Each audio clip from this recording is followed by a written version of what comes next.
அண்மை செய்தியை பார்த்துக் கொண்டிருக்கிறோம். கரூர் துயரச் சம்பவத்தின் நீட்சியாக தற்போது கூட்ட நெரிசல் தொடர்பாக மின்விளக்கு மற்றும் ஜெனரேட்டர் ஏற்பாடு செய்தவர்களிடம் காவல்துறையினர் விசாரணை மேற்கொண்டு வருகிறார்கள்.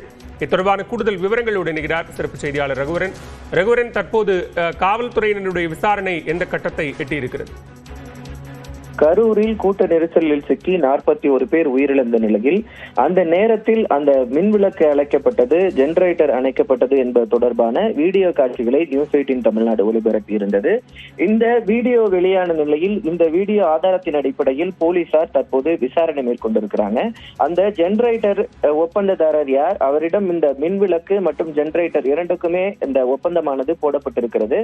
அந்த ஒப்பந்ததாரரிடம் தற்போது போலீசார் விசாரணை, ஒரு டிஎஸ்பி தலைமையிலான போலீசார் விசாரணை மேற்கொண்டனர்.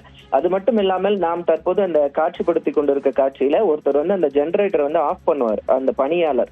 ஏன்னா அந்த கூட்டம் நிறைய வரும்போது அந்த ஜெனரேட்டர் ஆஃப் பண்றதுக்கு அவர் தான் ஆஃப் பண்ணாரு. அவரையும் தற்போது போலீசார் காவல் நிலையத்தில் வைத்து விசாரித்திருக்கிறார்கள். 2 பேரினுடைய வாக்குமூலங்களையும் போலீசார் வீடியோவாகவும் எழுத்துப்பூர்வமாகவும் தற்போது வாங்கி வராங்க. எந்தெந்த நேரத்தில் எவ்வளவு கூட்டம் வந்தது, எதனால் நீங்க போய் அணைத்தீங்க, அந்த நேரத்தில் அங்க வேற யார் யார் இருந்தாங்க என்பது தொடர்பான அனைத்து கேள்விகளும் இவர்களிடம் வைக்கப்பட்டிருக்கு. ரகுவரன், இப்போ இந்த கூட்டத்திற்கான ஏற்பாடுகள், ஜெனரேட்டர், மின்விளக்குகள் உள்ளிட்டவை கட்சி சார்பில் ஏற்பாடு செய்யப்பட்ட ஏற்பாட்டாளர்கள் தானே?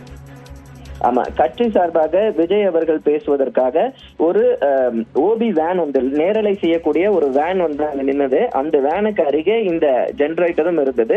இரண்டுமே கட்சி சார்பாக அமைக்கப்பட்டது. அதனாலதான் அந்த இடத்துல ஃபுல்லாவே தகர தடுப்புகள் வைத்து அந்த இடம் முழுவதுமாக அடைக்கப்பட்டிருக்கும். அந்த காட்சிகளை நீங்க பார்க்கலாம்.